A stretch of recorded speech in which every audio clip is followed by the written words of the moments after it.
You think your house is empty when the lights go out, ... But some stories never move out. This is Nightune, where every home hides a secret. If that chill just crawled up your spine like the video, and subscribe for more real story horror before the next knock comes from inside your door. When I bought my first house, I figured the mortgage would be the scariest part.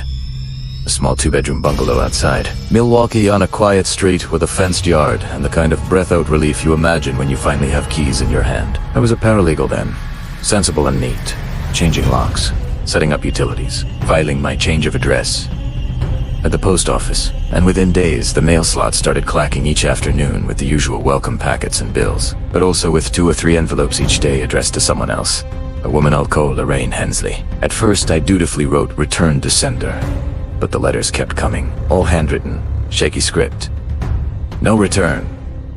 One unsealed note I tucked open read-only. "Do not let him back in," and I shrugged it off as extended drama. Then another said, "Gene is not allowed," and by week's end I had 5 variations of the same urgent warning piled on my counter. So I looked up property records and learned Lorraine had rented the place for 7 years with no forwarding address. I kept the mail rather than sending it away, and a few nights later the doorbell chimed at 11:17 p.m. Nothing at the peephole. But the pattern repeated, and when I mounted a doorbell camera, I later watched footage of a man in a ball cap standing inches from the lens, then passing under the porch light muttering, "She'll forgive me."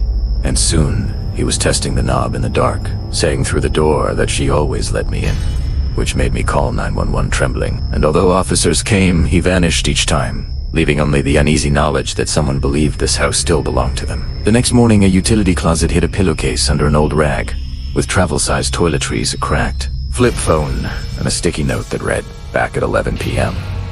When I turned that evidence over to detectives, they found the phone dead and empty of records, and later discovered a rusted tin shed in the overgrown far corner that, when opened with a small brass key I found taped beneath a kitchen kickplate, revealed 3 Rubbermaid totes, single children's shoes, stacks of photos of other houses with scribbled notes, and a duffel of laminated hospital IDs, all counterfeit, plus a fresh badge with my own street scrawled on it in Sharpie. Detectives logged everything.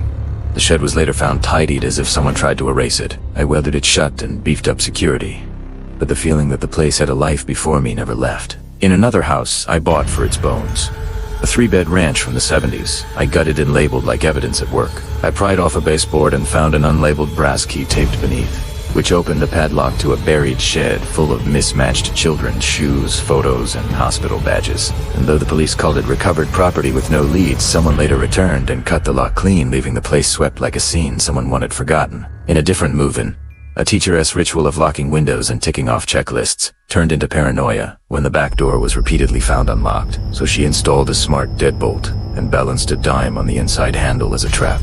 At 3:12 a.m., the dime hit tile and a faint tread smudged a trail of dust. The night the mic caught a breath close to the door and a slow scrape at the latch. The siren sent the shadow away but left behind a hotel keycard and a lipstick-stained cigarette butt. She fortified the house with alarms and cameras, found a dusty pillowcase in a utility closet containing toiletries and a cracked flip phone with a note promising a return at 11 p.m. And even after locks and lights and police patrols, the obsessive midnight checks became a ritual. Set locks, check cams, wait for 11. Because the threat had taught her that vigilance could be the difference between safety and violation. Another buyer, who was a mechanic, cared only about a garage and concrete floors until an upstairs light started turning itself on at 2 to 3 a.m. A small click in the hall, and a thin groove around the switch as if someone had habitually rubbed it. And motion cameras caught a fleeting gray sleeve at the frame, as if a person were checking rooms by routine. Chalk marks in the attic showed nothing moved, but the habit continued. Sometimes weeks of calm, then a single minute of light, a twitch like someone testing each room, and over time he learned to coexist with the house's interruptions, treating the lights that came on by themselves like maintenance tasks rather than hauntings. And in yet another neighborhood, a neighbor named Ron introduced himself as helpful and oddly familiar with the last folks, who gave me a spare key.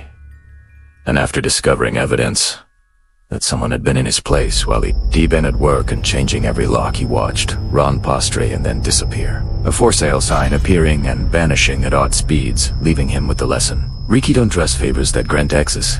And remember that sometimes the most frightening thing about a house is a stranger outside, but the knowledge that somebody has already been inside. Across all these stories, the same truth kept surfacing. You can buy a property for its paint and studs, but the silence in old rooms has a weight, and habits left behind have a way of insisting they re not finished, so you lock doors, you install lights and cameras, you make lists, time traps, and you learn that safety is as much about ritual and attention as it is about bolts and alarms, because every once in a while the mail slot clacks, and your chest tightens, and you forward any stray letter to the precinct and sleep a little less easily, knowing someone somewhere still believes they belong there.